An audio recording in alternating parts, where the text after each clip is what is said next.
And we are live. Welcome right. to, we are ready to go. This one is going to be in English today. But if there's anybody watching us who would like to ask questions in Spanish, please feel free to add them to the chat box, and we can answer them in either English or Spanish, right? So welcome to Leadership Lives. Today marks the start of a brand new 7-episode series from Manolo and me. The series is called 7 Teacher Voices, a toolkit for empowering teachers with agency.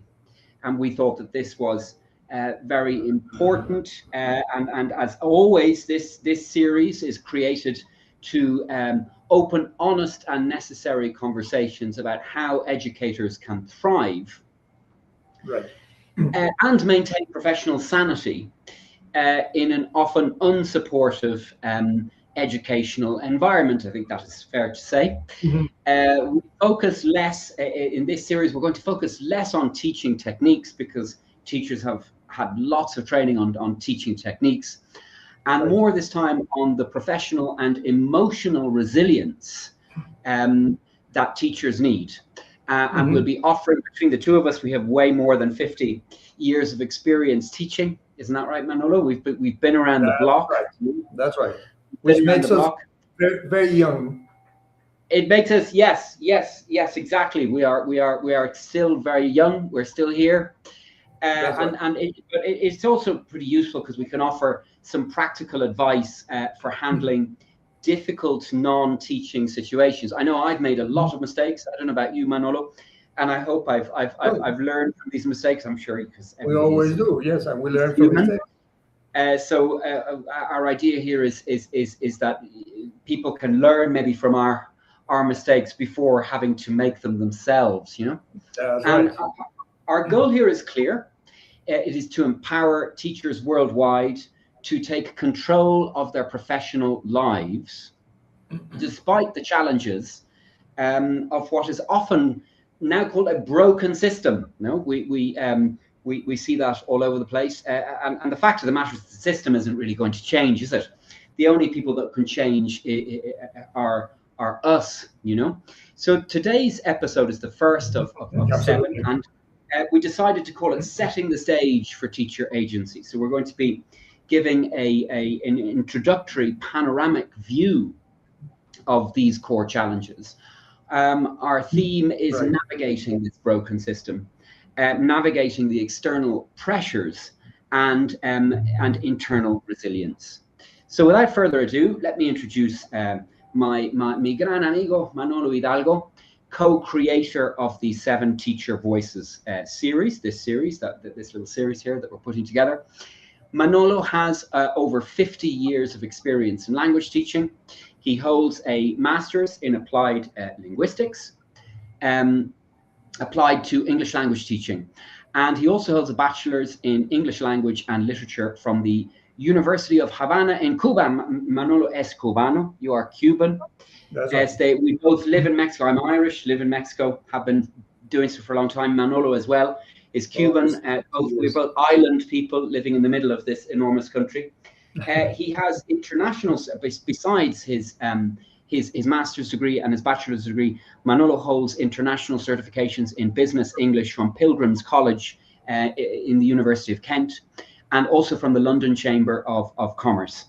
He has served as an examiner, he's a tester, as am I, an academic consultant, and a teacher trainer. So he spent a lot of time training teachers in teacher formation. And Manolo is also a curriculum designer for institutions like the Escuela Bancaria y Comercial, which is a prestigious business university in the center of Mexico City. He also works very closely with KPMG, one of the big 4 audit companies out there, the Mexican Association of English Language Teachers, MEXTESOL, and the Escuela Normal Superior de Mexico, which is the teacher training college nationally here in Mexico. He currently serves as academic and general director of Quill Idiomas, his language school, which is, if you are in Mexico City even online. You can contact Manolo, but if you're in Mexico City, his language school is near Metro Sevilla in the Zona Rosa, and he offers courses for learning English and learning Spanish. Okay, so let's get cracking. So this first question is for you, Manolo, because I'm a talker, an Irishman, talk much. So I'm going to hand it over to you. I'm going to ask you a question, which is this: given that society often does not value teachers' work, I don't think it's safe to say teachers' work has never really been valued very much. That's the way it is. Hopefully, it will not always be that way, but it has been that way for the 30 years plus that I've been in it anyway. So given that the society often does not value teachers' work, what is the most significant emotional toll that this lack of appreciation takes? And what immediate simple steps can a teacher take to start improving their self-esteem and professional pride today? That's right. Well, it is a fact that what you have just said. I mean, that the teacher's work is not valued, I mean, the way it should be. It has been for years, and it now still happens.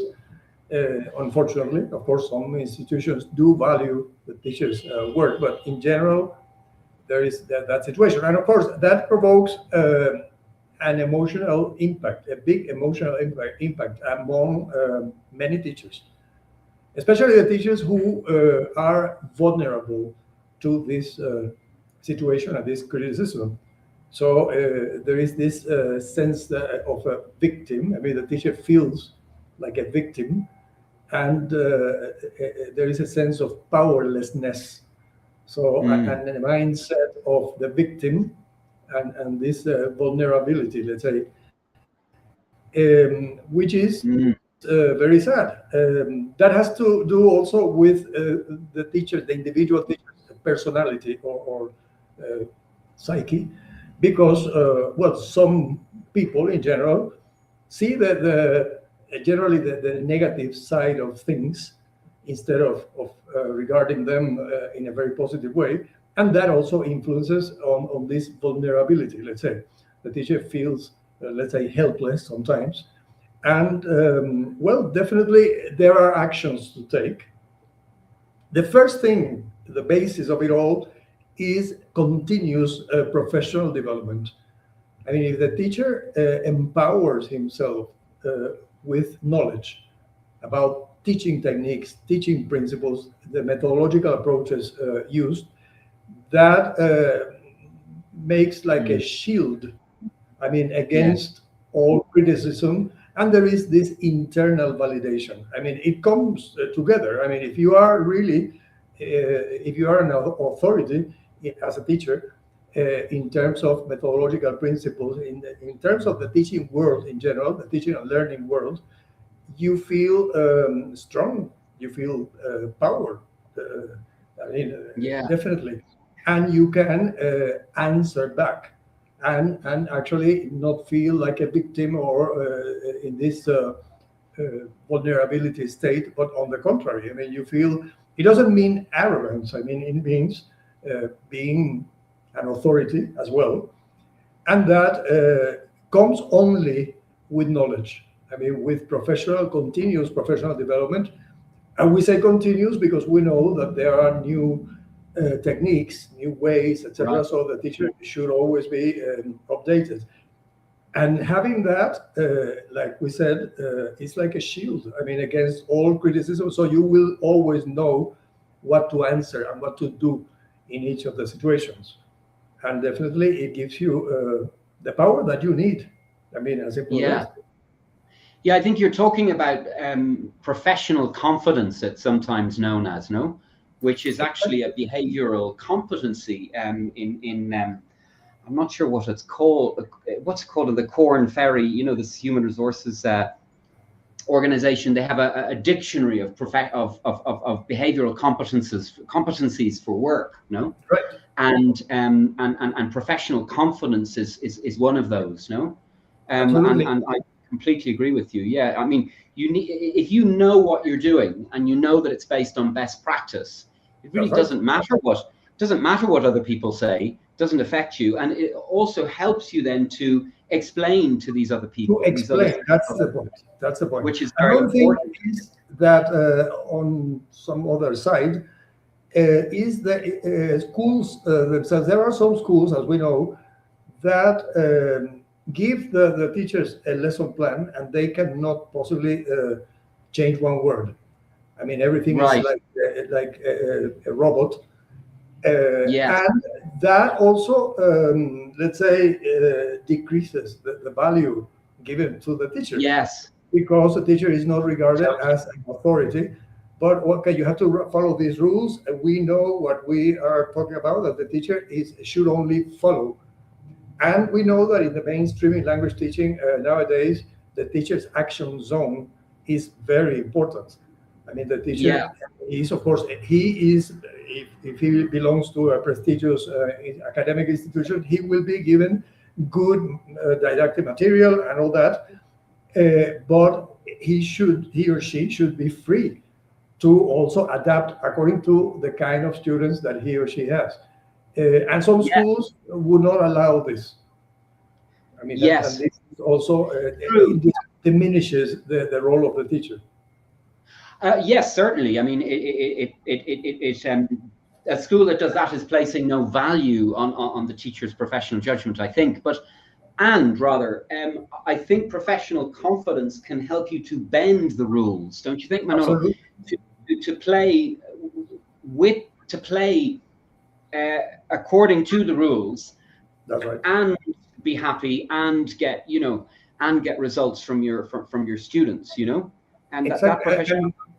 That's right. Exactly. I'm talking about results from your students, observing very carefully the results. I mean, the positive things that students are really learning, and of course, what they still have to learn, which are opportunity areas, also encourages teachers a lot. I mean, convinced that they are doing the right thing, right?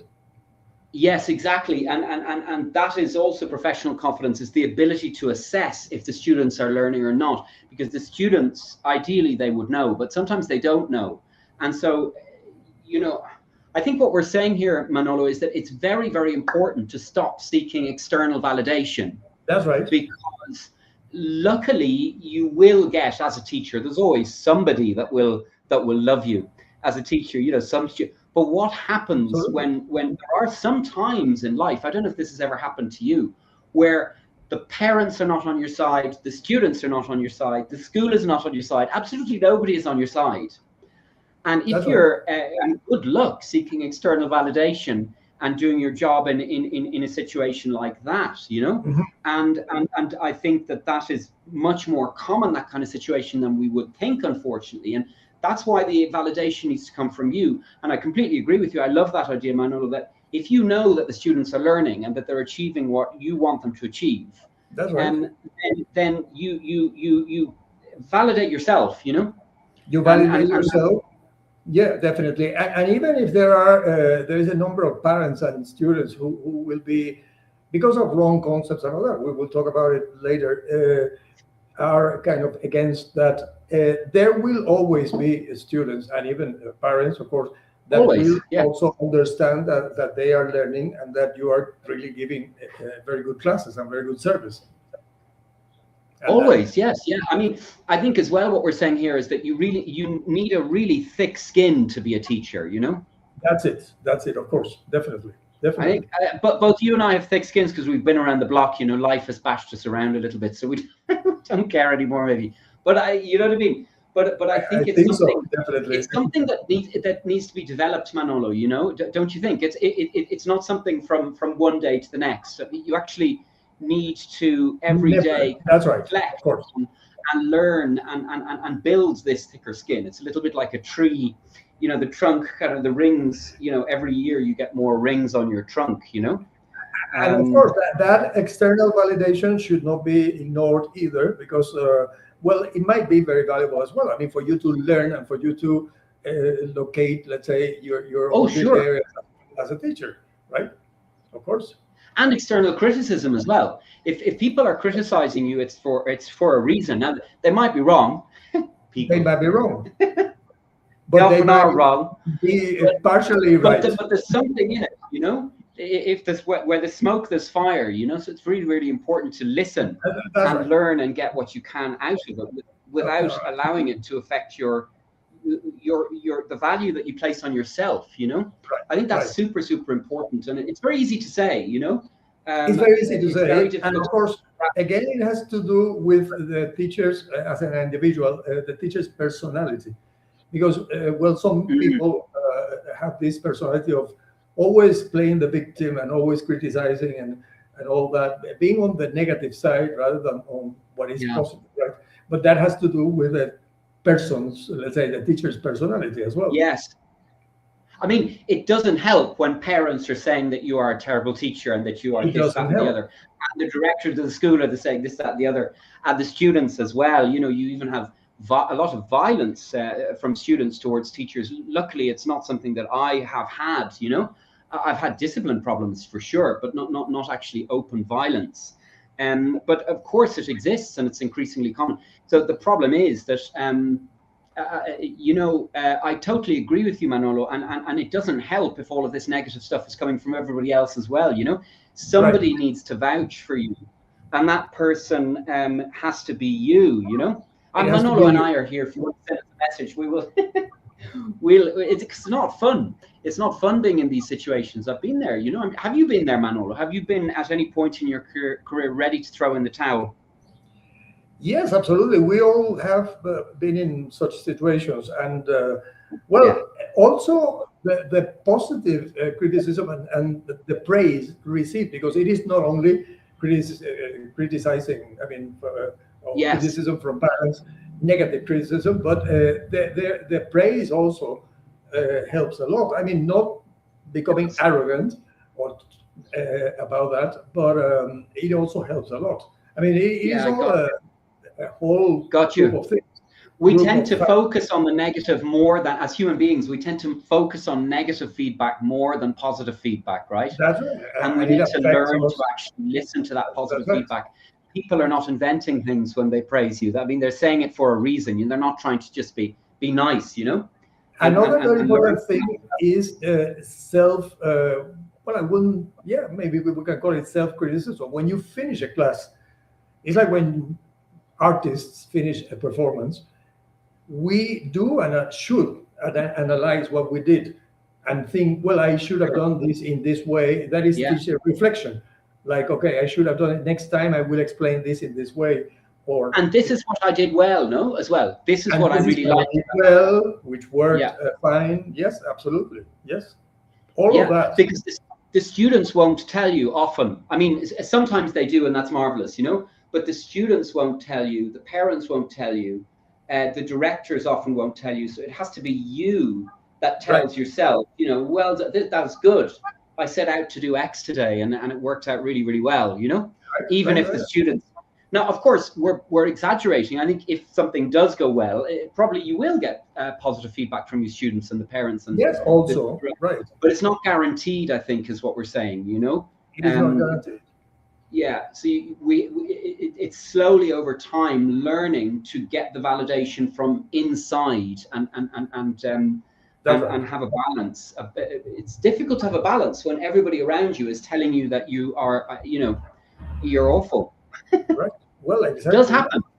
Luckily, not very often, but it does happen in life, and it's really, really, really difficult to take. You know.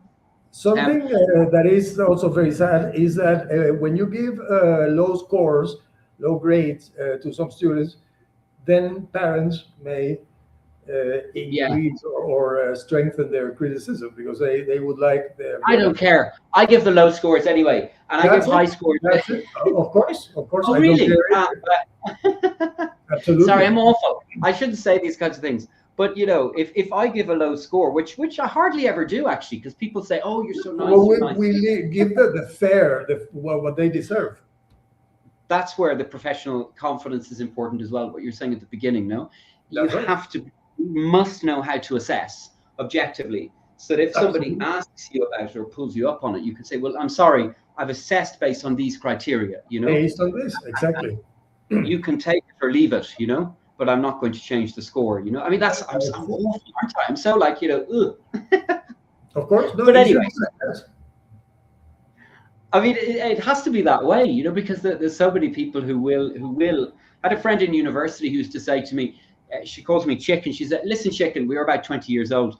There's always, I mean, the world is always going to, like, you know, cut you down. You know, don't do it to yourself. You know." Right, of course, of course.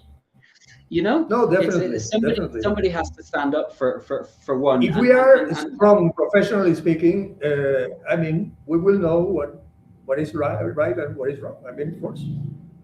Yes, yes, and this takes practice, I think, don't you think, Manolo? You takes have to practice. put this into practice every day, because we are not robots. We do get hurt by things that people say. Absolutely. We do get hurt by unfair behavior from others, you know, and Definitely, it's unfortunately definitely. life is not fair. You know, it will never be fair, unfortunately. But it doesn't mean that it's all bad either. You know, it's getting this balance, I think, which is This difficult. balance. It takes a lot of practice, Right, especially right. when times are tough. It takes Okay, I've got practice some and it takes a lot of analysis and yes, absolutely, reflection, of course.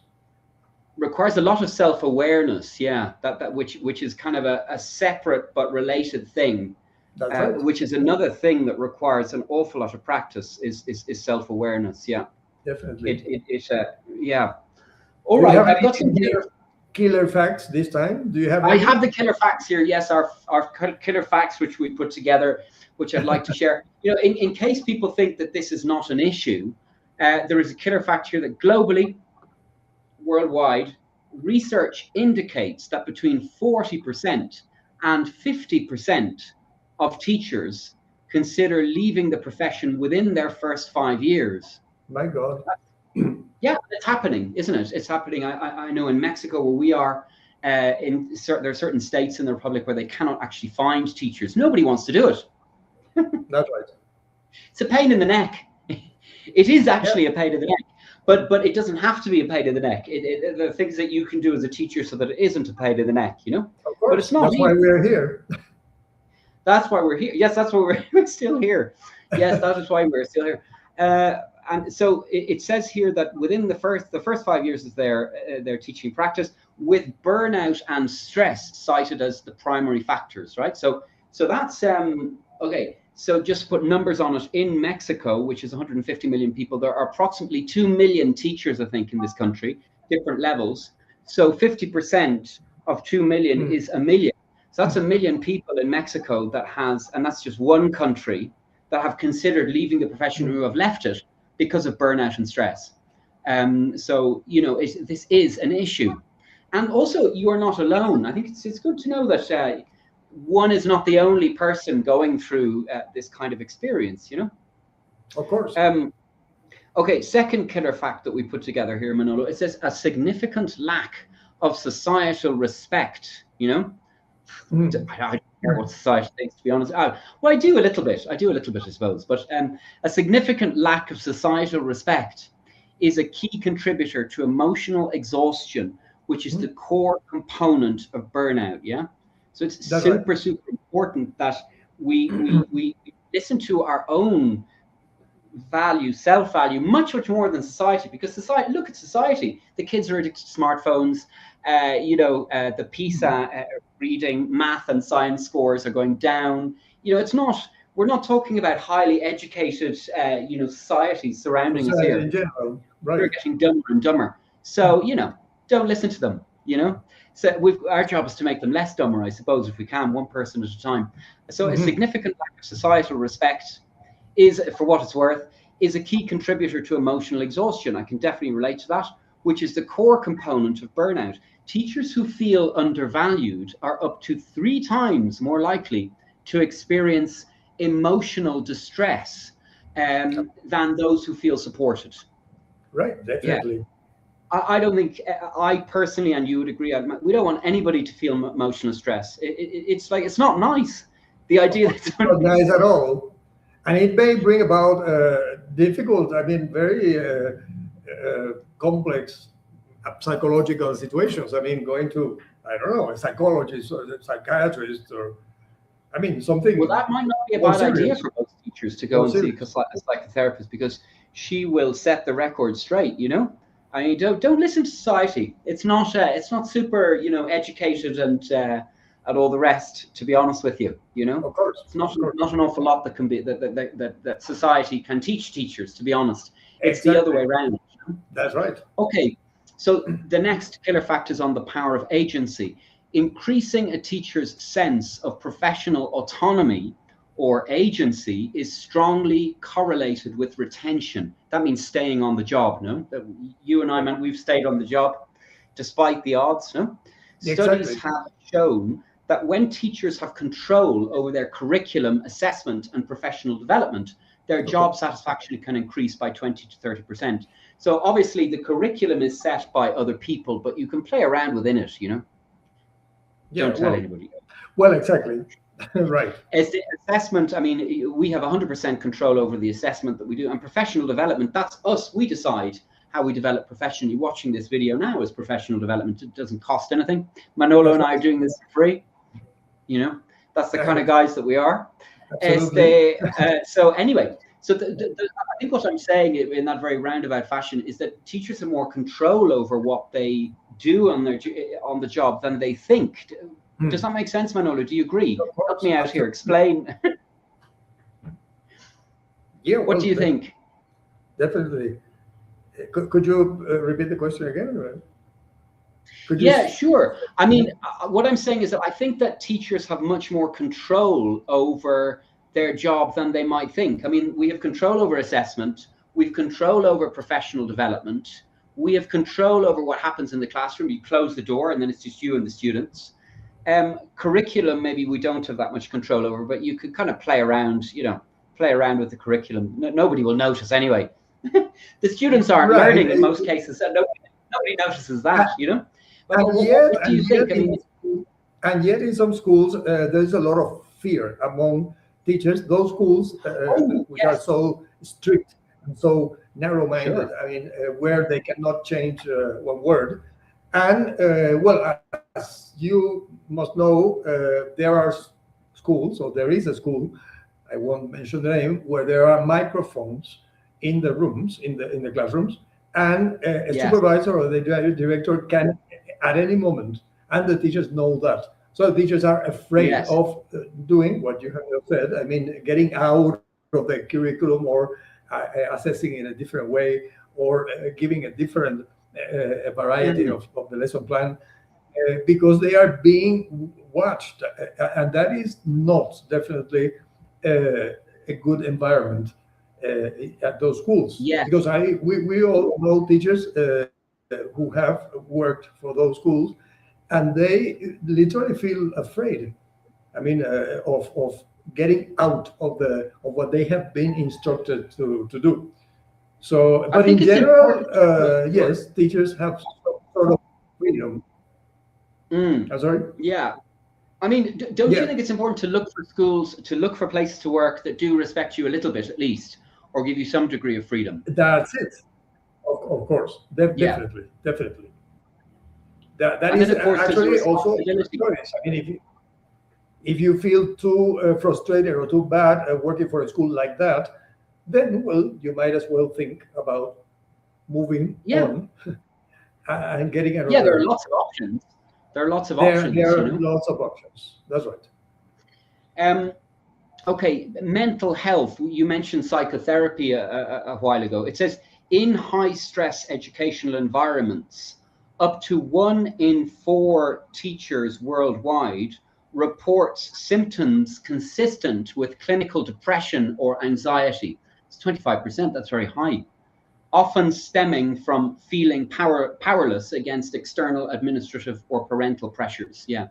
That's right. This is it's a fact. This is why I think it's so important to take control of what you can take control of, as a teacher. Because otherwise, within your reach. You're giving within your reach, within your sphere of influence, as Stephen Covey, I think, what's Stephen Covey, I think, in that book, 7 Habits of Highly Effective People or something like that. He talked about, controlling and taking care of the things that are within your sphere of influence. We don't have control over everything, but but there are certain things that we do. And if you give all of your power to, like, every last ounce to somebody else, to what parents say, to the students, to the directors, to the school, then of course you're going to feel powerless, and that will lead definitely to symptoms of clinical depression or anxiety. Yeah, that's a horrible situation to be in. That's an extreme situation, but it happens. I mean, it does happen. Oh, it does happen. It's happened to me. Don't know if it's happened to you. But yes. Right. I've been Not teaching as far as having to go to a psychologist, but yes, definitely. Sometimes we feel depressed and yes. Oh, for sure. And emotionally. Not so much anymore, to be honest with you, Manolo, because I've been tried to put into practice, and I've been learning over the years these tips right. or strategies, you know. But if you don't, you know, you know, of course you're going to feel depressed, and of course you're going to feel sad, and of course, because normally teachers are people who care.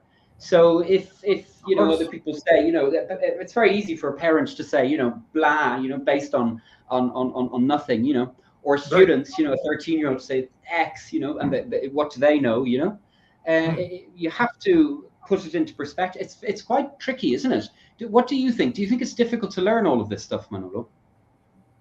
Well, it is not easy, but you definitely have to. I mean, otherwise, you either quit the profession and dedicate to something else, if you think that it is too strong. I mean, too difficult. This is what happened. I was giving some teacher training at some point, and there were some teachers criticizing the system of that school.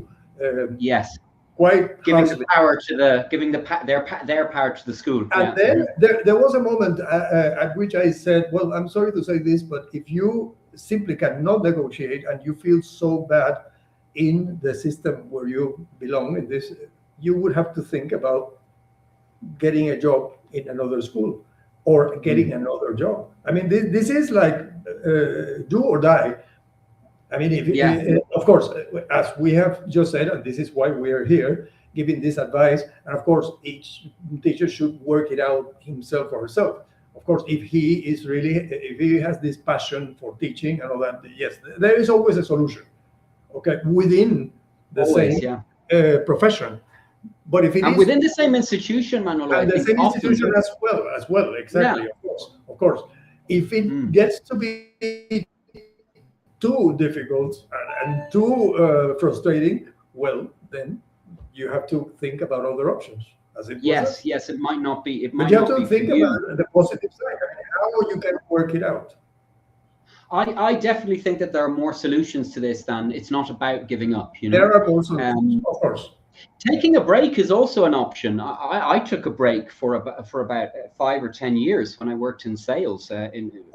Yes, definitely. Something 15 years ago. And taking a break and coming back to it is actually is another thing. I mean, you don't have to quit forever, no. But that's right. But then of course if you're not doing it, then you're not learning how to be resilient. And as we said, that's something that you learn over time, day after day. Okay. Another question for you, Manolo, around parents. No? Right. How should a teacher assert professional boundaries when facing parents who have unrealistic expectations about their child's progress or demand teaching approaches the teacher knows are ineffective? Right. Well, there's a lot of confusion and wrong concepts among people in general, in this case, parents. We are talking about parents, but of course, as you know, Quill and Darragh Idiomas also teach adults and enterprise people and all that. And the attitude is very similar sometimes, but there's a lot of wrong concepts. And the only way is, again, having arguments, having the knowledge in order to not really persuade, but explain. I think you said it at the beginning. Explain why you cannot learn a language in a month. Why there are parameters, why there are international standards, and all that. And then if you know well, and of course, the parents should be open-minded as well. But I think we can explain things to them. this thing, especially about the time to learn a language, there's a lot of wrong concepts about that. But on top of that, these commercial schools, which advertise in a month you will be bilingual, because we keep hearing all the time on TV and all this. This is what causes this confusion. I mean, and then when there is a teacher or an institution or a director saying, well, according to international standards, a learner should need at least 100 hours to cover the objectives or to achieve the objectives of a level. And then parents or clients might say, well, but that is too long. Well, but that is, I mean, and then of course, you can tell them, you can consult the sources. I mean, Cambridge, Oxford, etc. All the. Yeah, they don't care though, no? It's like. They sometimes don't care. That's right. But there is always a way to try to convince them and to show them facts. Exactly. I mean, facts and results. Facts and results. It's very important. And results. Yes, it comes with responsibility as well, I think, Manolo, no, all of this. If the teacher is going to put into practice what you're suggesting, then there's a responsibility on the teacher, an onus on the teacher to take responsibility for the students' learning and actually to deliver the results. Yeah, exactly. And the teacher can always rely and say, well, these are the policies, the school policies. I mean, we have this amount of time allotted for level, and then you can just refer them to the school authorities. I mean, if they want more details. But especially to international parameters. I mean, we always refer to that, and that is something that cannot be, I mean, argued about. Well, I mean, there is such a thing. There is such a thing as cognitive dissonance, Manolo, and the problem with cognitive dissonance is that the human being will automatically revert to what everybody else says or what they already know. It's very difficult for the human being to be open-minded, you know. So even if it is based on international standards, I mean, people don't really care. It's like, well, I've never heard that before. You're the only person saying it, you know. And so, and especially because, especially because the reality is that these commercial schools and in their publicity, for example, there is one, I won't mention the name either, which says, well, we don't allow any writing or reading in the first level for months because, and our system has been proven because it is the way you learn Spanish. Okay, any person, I mean, who gives it a slightest thought will come to the conclusion that learning a new language is not the same. You only learn like a baby once in your life. It's impossible to go back to being a baby, isn't it? Anyway, this is it. But then all of this causes this confusion and these wrong concepts among the clients. Let's call them clients in general. And of course, they come up to you and they think that we are wrong. And, exactly. Yes, they do. They think that you and I are wrong, and others, lots of others. I mean, we're not the only ones, you know. And the University of Cambridge and the Common European Framework, and they will do anything to defend their cognitive, like everything has to stay the same, you know. No ideas to challenge what I already believe or what I already think, you know. But anyway. The really important thing here, I think, Manolo, is this is why we need to stop listening so much or placing so much of our professional value on silly ideas. I'll use that word silly because this is a public space, but you know, silly ideas. You know, now the idea of focusing on speaking and listening before reading and writing. I'm actually kind of a fan of that, except I develop both at the same time.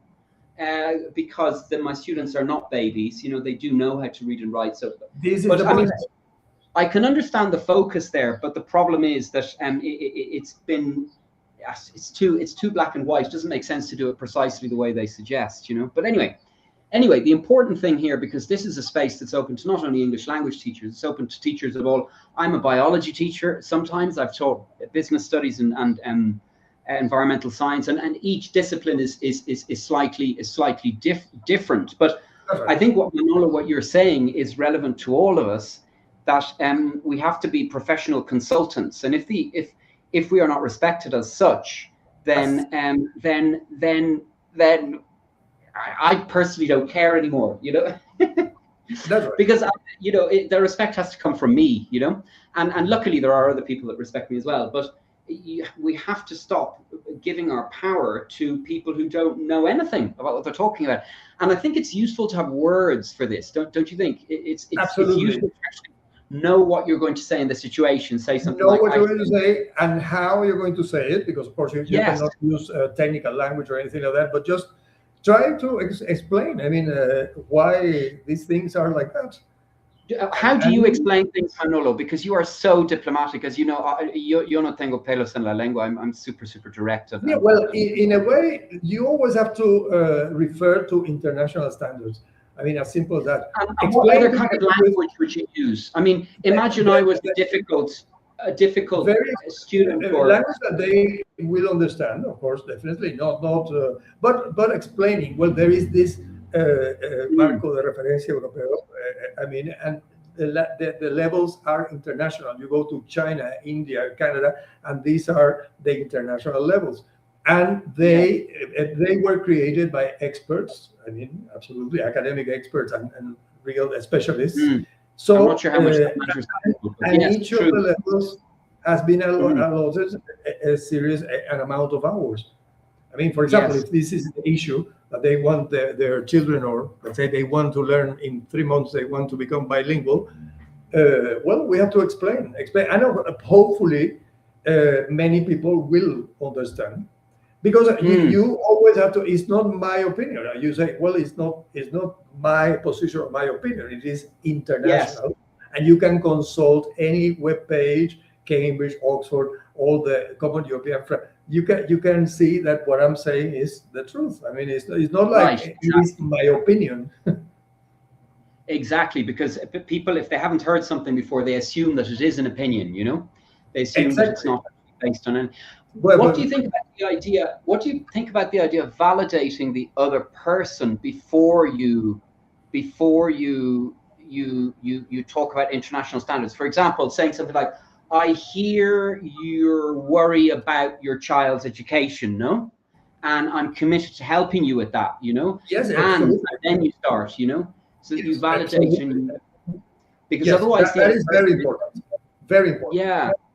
They might think that you're trying validating what right. No, definitely. First, you have to listen to them. Listen. And then, like you say, well, we are here to validate what they are saying and all that. And you say, and you can even say, well, yes, what you're saying is true in this way or in this other way. Right. But there are these and this and this. Yes, definitely. Absolutely. Perfect. Okay, let's move on to more killer facts. I've got a couple more killer facts here. Yes, indeed. It says here, asserting professional autonomy is vital. Yes. Mandalay. No, that's not true. No, I didn't say that. Research suggests that teachers who feel supported by administration in maintaining classroom boundaries report significantly lower levels of stress and higher job satisfaction. Totally true. I'm working in a place at the moment. I'm working in 2 places at the moment where I am supported by the administration. It makes an enormous difference to know that you're not alone. No, that's right. Enormous. If we've got any school directors watching, I mean, it doesn't mean that they don't question what I do, or they don't, give me constructive feedback, because nobody's perfect, you know. But it is an environment of support, which is super important, you know. It changes the whole thing. Mutual respect, you know. Okay. And a second killer fact is this: when communication is proactive, explaining methodology, explaining how you're assessing, and explaining all this before conflicts arise, parent complaints can drop by up to 40%. Totally true. Yeah, it's super important to have that, even daily communication, informal communication with the parents, telling them how their child is doing, very, very, very important, because then it's you've already got a relationship with the person. So when a conflict arises, then it's nothing personal. It's about how we're going to solve this problem, the two of us, parent and Together. teacher. That's right. Absolutely. And also, they can't fire you if the parents love you. Manolo, sorry to interrupt, but if the parents love you, they can't fire you, right? Or they won't fire you because the schools are afraid of the parents. Right. Of course, definitely. But again, like you have. Oh, sorry, I should. Yeah, well, talking about these things before they come up. I mean, criticism comes up before. There should be some talks. I mean, motivational talks and all that with the students and the parents in this case, or clients in general, before, as to what learning a new language means. And all that will save a lot of time later of unnecessary arguments or unnecessary criticism, because you will give them the reasons. I mean, what the approach is going to be about. And that, yes, it is not always possible just to have these talks before. With these talks before, you can also share what the student is learning and has been learning, so that the focus of these conversations is not always on what's going wrong, That's right, of course. So that way the parent is actually getting involved in the child's education, The thing is, what happens if they don't want to get involved? Oh, well, then we go back to what we were saying at the beginning, that really we cannot draw our value from what society thinks of us, because society has never really valued teachers. That's just the way it is, unfortunately. Exactly. So the value has to come from within, and have support colleagues as well. No. Right. Okay. Right. We're running out of time, Manolo. We need to wrap this up. There will be other episodes, but let's do a couple more questions. I've got another question. I've got another question for you here. How can teachers effectively engage with and receive meaningful feedback from school directors, particularly those who may not possess the necessary expertise That's right. Well, but it happens all the time, to accurately evaluate the classroom performance? How do you deal with these people who don't know anything and they're your boss? And I don't think that's ever happened to me, really. I've been lucky in that respect. Has that happened? I can't remember, but I know it does happen an awful lot.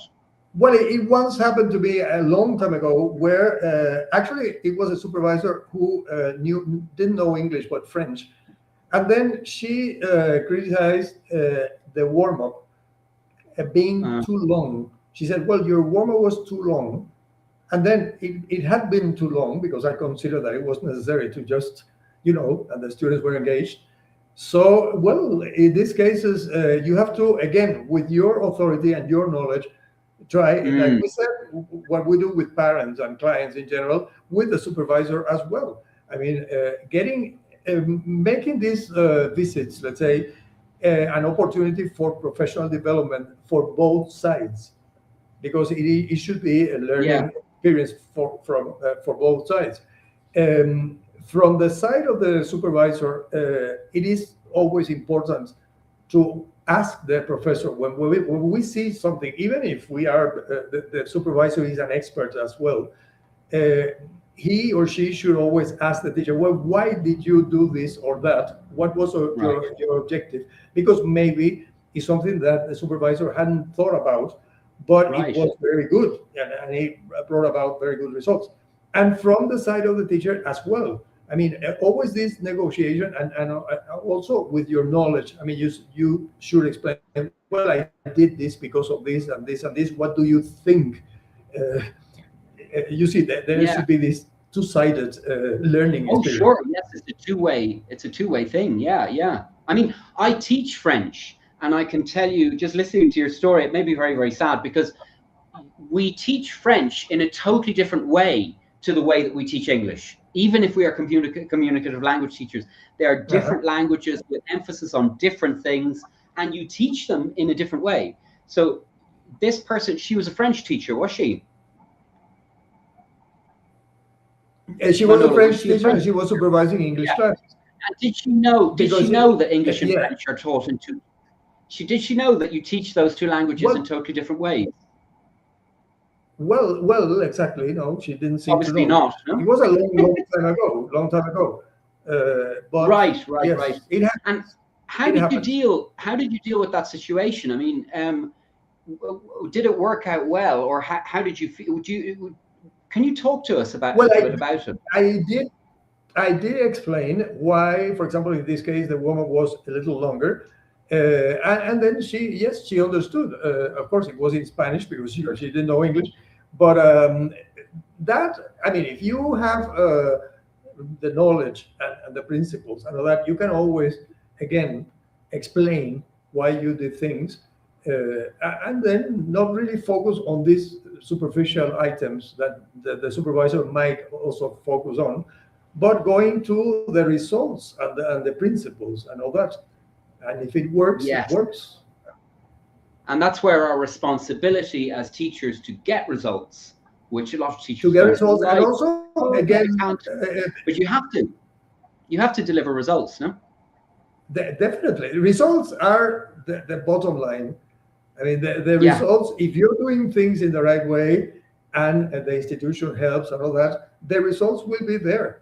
I mean, there is no other way out. Well, generally. Have you looked at the PISA results recently, Vano? I mean, the kids aren't really learning very much. But sometimes there are other factors.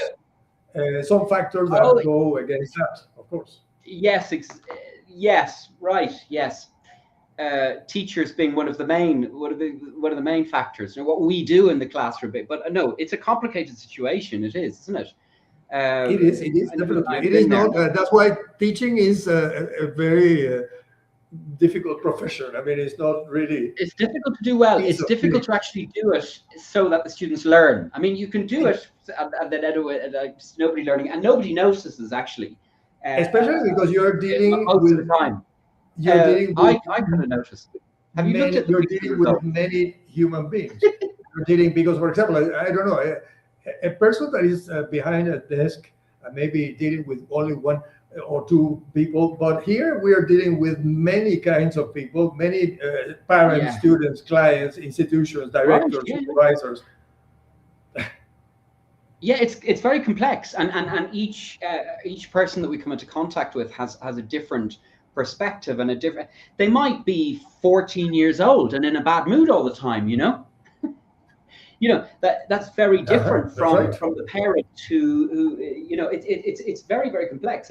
As you say, lots of different types of people, and cada cabeza es un mundo, all right, let's finish up, but we'll finish up with one last question because we will be having more of these sessions. Of course. Let's talk about student disengagement, because this actually is a big one at the moment. The students are kind of addicted to their phones and switched off, and they believe that AI will do it all for them anyway, so why bother? I mean, that's not.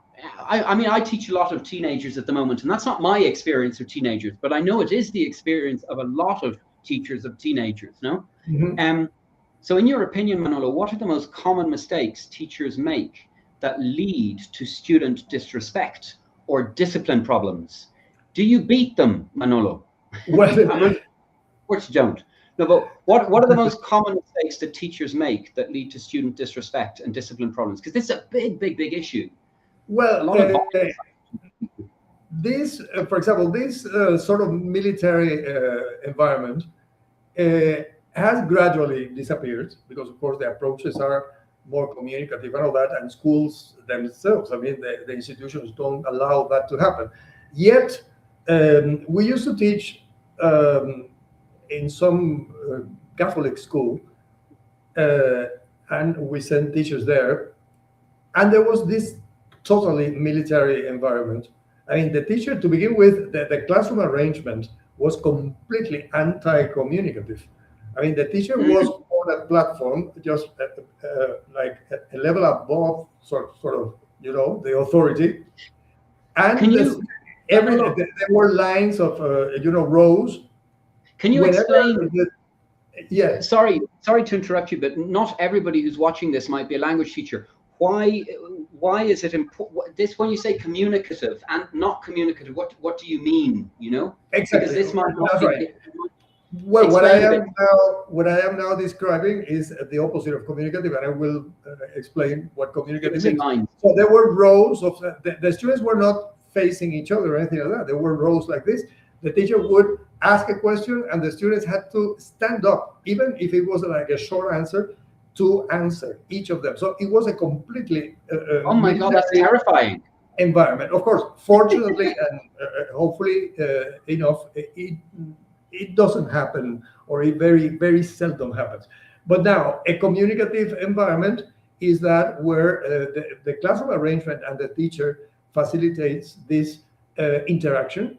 So there's a lot of pair work, group work. The teacher is also moving around, so the teacher is not always in the front. But sometimes somebody passes by and he or she doesn't really see where the teacher is, or notice where the teacher is, because everybody is engaged. So having this engagement among the students is the communicative approach, and a lot of interaction, a lot of pair work, and also these humanistic activities, which are extremely important. Humanistic activities that, of course, although they are in the language, but they go beyond that, because they go like getting to know each other from a human point of view. The first trace is learning the students' names, which is extremely important. We know that in some large groups, especially, the teachers only point at the students when they want them to answer, but they don't call them by their names.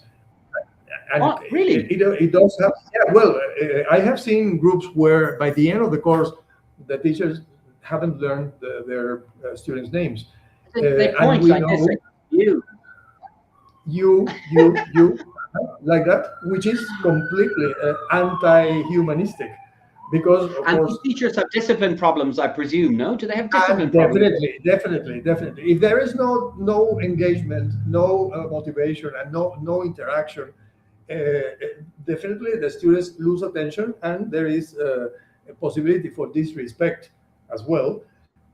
And again, not learning the students' names, because calling somebody by his or her name is very powerful.